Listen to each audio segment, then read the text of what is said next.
నమస్తే, నేను మీ కుప్ప పద్మిని. ఇన్నాళ్ళు మీ సపోర్ట్ ని నాకు అందిస్తూ, మీ ప్రేమని నాకు అందిస్తున్న ప్రతి ఒక్కరికి కృతజ్ఞతలు.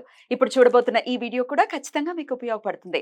లైక్, షేర్ అండ్ సబ్స్క్రైబ్ చేసి మీ ఇష్టాన్ని అలాగే మీ సపోర్ట్ ని నాకు అందించండి. అలాగే ఈ వీడియో పట్ల మీ అభిప్రాయాన్ని కమెంట్ సెక్షన్ లో కమెంట్ చేసి నాకు తెలియజేయండి. నమస్తే, వెల్కమ్ టు అవర్ ఛానల్. నేను పద్మిని. ప్రస్తుతంతో పాటు ప్రముఖ ఆధ్యాత్మికవేత్త, సూర్యోపాసకులు, sun spiritual society founder Vikramaditya గారు ఉన్నారు. మాట్లాడదాం. సార్ నమస్తే. సార్ సూర్యోస్మి తల్లి. సార్ ముందుగా మీకు దుర్గాష్టమి శుభాకాంక్షలు. సార్ మీకు కూడా అమ్మా థ్యాంక్ యూ. అష్టమి శుభాకాంక్షలు. ఆవిడ మనం ఏ రూపంలో అనేది ఇప్పుడు మాట్లాడుకుందాం. మరి నవదుర్గా సాంప్రదాయం ప్రకారం ఏ రూపాల్లో కొలుచుకుంటున్నాం అనేది చాలా వివరంగా మీరు తెలియజేస్తున్నందుకు కృతజ్ఞతలు తెలియజేస్తూ, 8వ రోజు దుర్గాష్టమి. అసలు ఇదివరకు రోజుల్లో అయితే మా చిన్నప్పుడైతే ఈ 8, 9, 10 రోజులే హడావిడి ఎక్కువ ఉండేది కదా. ముందు రోజులు మనం బాగా సాధనలో ఉన్న వాళ్ళు చేసుకునేవారేమో గానీ, దసరా అంటే 3 రోజులు, దుర్గాష్టమి, మహర్నవమి, విజయదశమి. అంటే చాలా ఈ మాల సాంప్రదాయం, అమ్మవారు దీక్ష సాంప్రదాయం వచ్చిన తర్వాత ఇవి బాగా ఇంకా 9 రోజులు పెరిగింది. మామూలుగా అయితే స్టార్టింగ్ లో ఆ 3 రోజులకే ఎక్కువ ఇంపార్టెన్స్ ఇచ్చేవారు. మరి దుర్గాష్టమి అంటేనే చాలా చాలా అద్భుతమైనటువంటి పవర్ఫుల్ డే, అందులో ఎటువంటి సందేహం లేదు. అష్టమి చంద్ర విభ్రాజ అని అమ్మవారికి లలితా సహస్రనామంలో నామం కూడా ఉంది. అంటే అష్టమి తిథి అంత ప్రీతికరమైనటువంటి రోజు అని ఖచ్చితంగా చెప్పుకోవచ్చు. మరి అష్టమి రోజు అమ్మవారిని ఏ రూపంలో కొలుచుకోవాలి, ఒక వెజిటబుల్ని, ఏ వెజిటబుల్ని ఖచ్చితంగా అమ్మవారికి నివేదన చేసి అది మనం తీసుకుంటే గనక ఎటువంటి సమస్యల నుంచి బయటపడతాం, ఇత్యాది విషయాలు మీ ద్వారా. సార్ అంటే ఇక్కడ మనకి అష్టమి అనగానే అదొక నెగిటివ్ గా మాట్లాడుకుంటాం మిగతా రోజులు. అంటే ఇప్పుడు దుర్గాష్టమి ఆవిడకి ఇష్టమైన రోజు, అలాగే కృష్ణాష్టమి. అంటే అష్టమిలో మనకంటే జ్యోతిష్ శాస్త్రంలో అష్టమి 8వ స్థానం, వృశ్చిక స్థానం అవుతుంది. అది అష్టమి అంటే చీకటి, కష్టం. అంటే కష్టాలు, అష్ట కష్టాలు అంటారు. ఈ అష్ట కష్టాలు పడితే అష్ట సిద్ధులు వస్తాయి. అనిమ, లగిమ, మహిమ, ప్రాకామ్య, ఈప్సిత, అంటే ఈ సిద్ధులన్నీ కూడా 8. ఈ 8 సిద్ధుల్ని సాధించడానికి అవకాశం ఉంది కదా.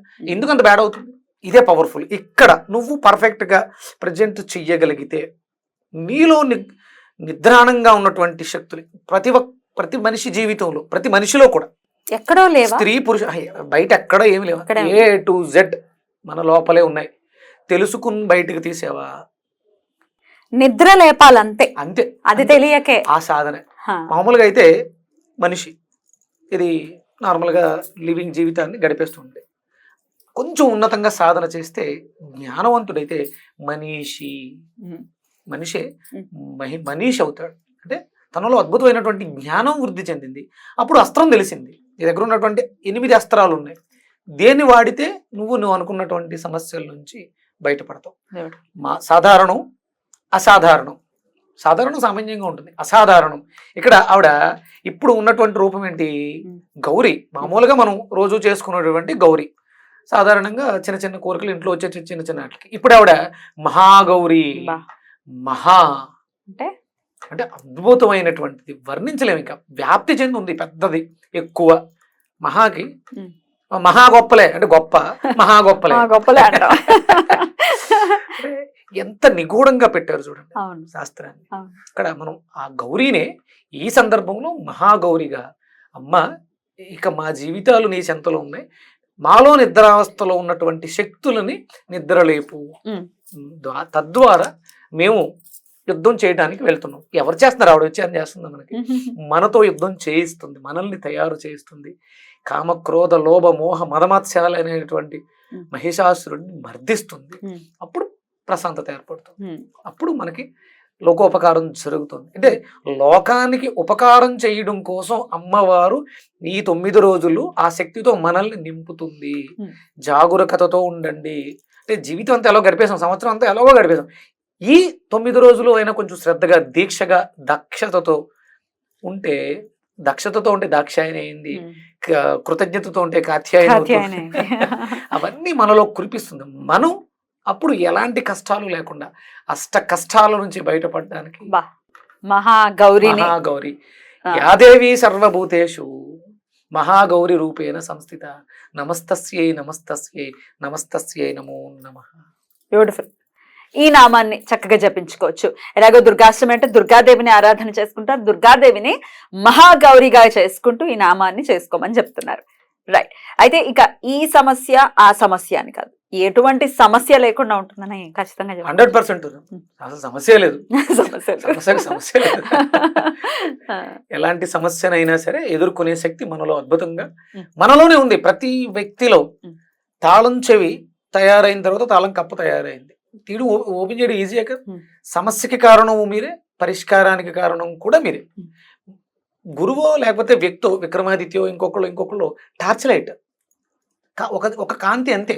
నీలో ఉన్నదే నువ్వే పరిష్కరించుకోగలవు. నీకు ఆ జ్ఞానాన్ని లేకపోతే ఆ ధైర్యాన్ని ఇవ్వడానికి మనం తోడ్పడుతూ ఉంటాం అంతే. నీలో జ్ఞాన జ్యోతి వెలిగినప్పుడు నీ సమస్యలకి పరిష్కారం అద్భుతంగా లభించేస్తుంది. భక్తి, శ్రద్ధ, నమ్మకం, విశ్వాసంతో ప్రయత్నించు, అమ్మవారు తీర్చందంటూ ఏది ఉండదు. ఇక ఒక వెజిటబుల్ థెరపిస్ట్ గా ఏ వెజిటబుల్ ని అమ్మవారికి ఈ రోజు నివేదన చేయమంటారు? అదే ఇక్కడ మనం అష్ట సిద్ధుల గురించి మాట్లాడాం. ఇక్కడ అష్ట సిద్ధులకి ప్రధానమైనటువంటి కారణం, అష్ట కష్టాలకి ప్రధానమైనటువంటి కారణం మనస్సు. మనస్సు ఉన్నది కాబట్టి సమస్య సృష్టించబడింది, లేదు. ఈ మనస్సు చంచలంగా ఉంది, అందుకని ఎక్కువ సమస్యలు సృష్టించేస్తుంది. మళ్ళీ దాన్ని పరిష్కరించుకోవాలంటే దాన్ని ఒకసారి నిలకడగా పెడితే ఇప్పుడు ఈ సమస్యకి పరిష్కారం ఏంటని అదే ఆలోచించగలుగుతుంది.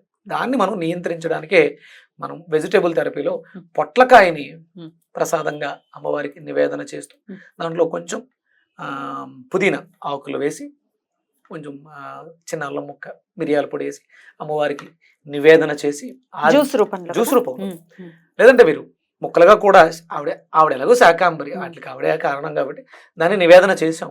ఆవిడ సమర్పించిన తర్వాత మనం ముక్కలుగా తినేయచ్చు, లేదంటే కూరగా వండుకోవచ్చు, జ్యూస్ గా తీసుకోవచ్చు. రైట్.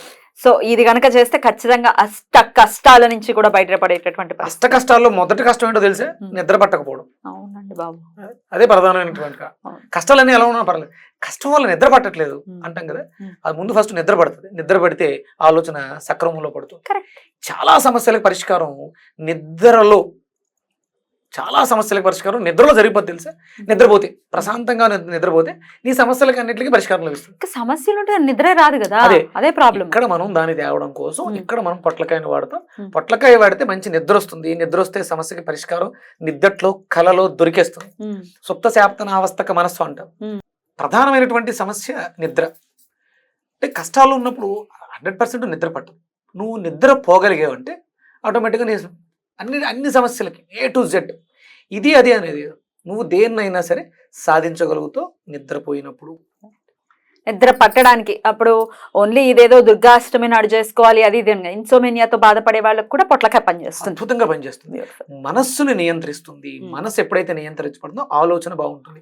ఆలోచన బాగుందంటే ప్రతి సమస్యకి పరిష్కారం దొరికేస్తుంది. బ్యూటిఫుల్, అద్భుతం సార్. చాలా వివరంగా మాకు తెలియజేసినందుకు కృతజ్ఞతలు. ఇక నెక్స్ట్ మహర్నవమి, ఈ మహర్నవమి నాడు అమ్మవారిని ఏ రూపంలో కొలుచుకోవాలనేది నెక్స్ట్ వీడియోలో తెలుసుకుందాం. థ్యాంక్ యూ సార్, నమస్తే. సూర్యోస్మి.